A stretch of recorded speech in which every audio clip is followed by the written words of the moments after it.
Well, hi, everybody. I'm Don Stewart, and welcome to another edition of Breaking News. Today is Saturday, the 5th day of October, 2024. And there are two really important stories that have broken recently that I think may have some impact on where our world's going with respect to Israel, the Middle East, the war with Iran, as well as the elections in the United States of America. So I want to zero in on these, and I'd like you to think about both of them because they are rather profound. All right, let's get to them. Headline number one. Biden says Israel should consider alternatives to hitting Iran's oil fields. Now, this is the same Joe Biden that said Israel shouldn't hit their nuclear sites.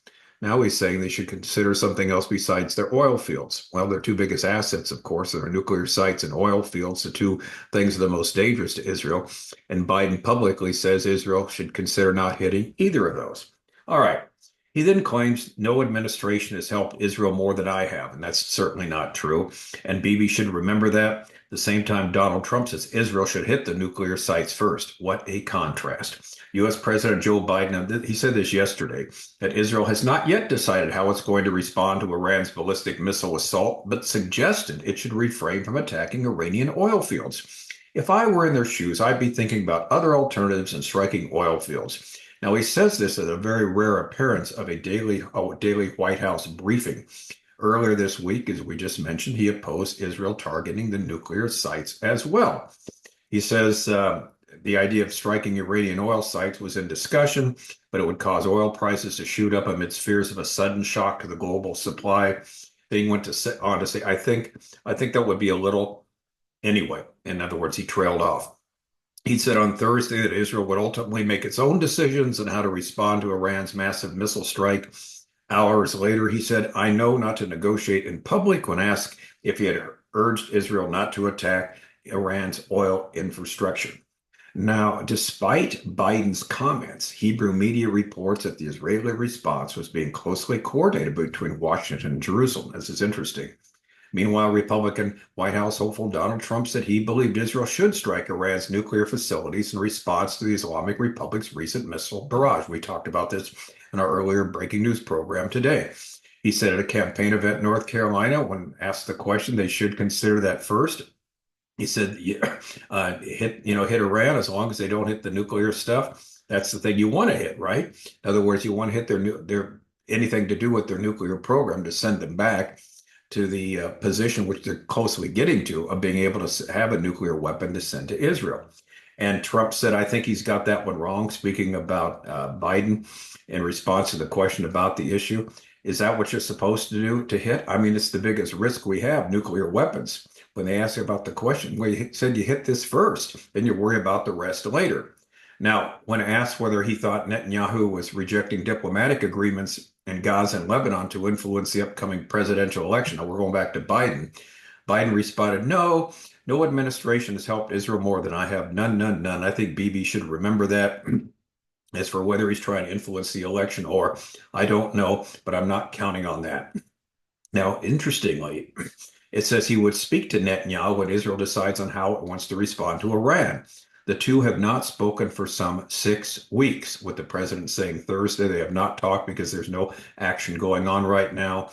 Another reporter suggested to Biden that he is unable to influence Israel. The president rejected this premise, saying he receives regular briefings that his team is in constant contact with Israel's the counterpart. It's the high holidays. They're not going to make a decision immediately, and so we're going to wait and see when they want to talk. All right, well, the high holidays was over, the Shabbat's over, the Sabbath's over, and now it's time for Israel to act, and they will act. So the question is, he does have dementia or some sort of now here's the comments from the people that read this article from the Israeli source. He has dementia or some sort of cognitive dysfunction. Normally, that would merit compassion and understanding. In Joe's case, it's endangering the world, and that's absolutely true. Someone else says, Biden is a great source for gaining wisdom. He's been wrong on every issue for over 50 years. So if you do the opposite of what he says, it should work out for the best. So Israel certainly doesn't like him. They're taking the break for the high holidays and the Sabbath, him pontificating about, well, you shouldn't hit the oil fields. Well, you shouldn't hit the nuclear sites. Well, what's there left to hit? You just let Iran get away a second time with, trying to destroy them. So it's going to be really interesting to see what's going on here. Now, there's an issue here that's coming up, and we don't know what's going to happen with it. This is from Zero Hedge, and I just saw it just a little while ago. And so I changed my mind to put this as one of the stories. It says, here's the headline: Katrina-like disaster unfolds for Biden-Harris as new round of tropical trouble takes aim at Florida. Hurricane Helene has passed, leaving a trail of destruction across the U.S. Southwest, and the Biden-Harris administration's relief response with FEMA has been nothing short of a massive failure. Now, I've had this story to talk about that, and I was waiting for a time and a place to do it, but now this seems to be the reason why I've waited. All right, here's the meanwhile. Meanwhile, another storm is brewing in the Gulf of Mexico, which could, we don't know if it will, which could potentially usher in another round of tropical trouble for the East Coast next week. Development of this system is expected, and a tropical depression or storm is likely to form later today or on Sunday, while it moves slowly eastward over the southwestern Gulf of Mexico. This is from the National Hurricane Center. They wrote in a Saturday morning update. By early next week, the system is forecast to move faster eastward or northeastward across the central and eastern Gulf of Mexico, where additional strengthening is likely. They continue. Interest on the Yucatan Peninsula of Mexico, the Florida Peninsula, the Florida Keys, and the northwestern Bahamas should monitor the progress of this system. So we might have another huge event in the state of Florida. Meanwhile, Homeland Secretary Alejandro Mayorkas told reporters last week that FEMA, quote, does not have any funds to see Americans through the rest of this Atlantic hurricane season. The federal agency drained the funds on supporting millions of illegal aliens. The Biden administration rolled out the red carpet to open the southern borders. Also, FEMA's botched response is another problem for the Biden-Harris administration. Just yesterday, the Biden-Harris team of far-left radicals is overwhelmed by the growing list of disasters. Another hurricane to hit the U.S. southeast, or if WW3 erupted in the Middle East would prove devastating because the people in charge are not exactly leaders, but instead Marxist propagandists. That's why the world is on fire. That's why FEMA drained funds for illegals and prioritized globalist policies over America first. Americans are waking up in droves just weeks before the election of the Biden-Harris administration. All right. Now, when a Katrina-like disaster has unfolded for the Biden-Harris administration, things could get worse if another storm hits the Southeast. Now, there's something that I'm sure the world will be remembered. In 2008, Obama, when he was running for president, he blamed Bush for not immediately visiting New Orleans after Hurricane Katrina. So we have another possible disaster coming to America. This has been horrible, what's taken place in the east and the southeast of the country of the United States. We're a week on. There's still places that haven't had any help. They're very much slow walking the relief system that is FEMA and the Biden administration. It took him a while even to get there. He and Harris, Biden was on the beach and Harris is partying up with the Hollywood elites when this Hurricane Helene hit.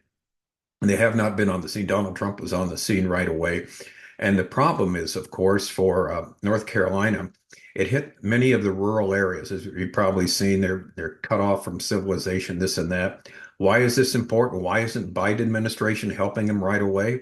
Well, these rural areas by far are, and enlarged by far, are Trump voters. This is Trump country, people that voted for Donald Trump, they're for him, and they're getting cut off from civilization. They're getting cut off without any resources, and it seems the resources are slow walking coming towards them. Again, why is this important? Because North Carolina is one of these very important states that may decide who wins the election in less than a little over a month.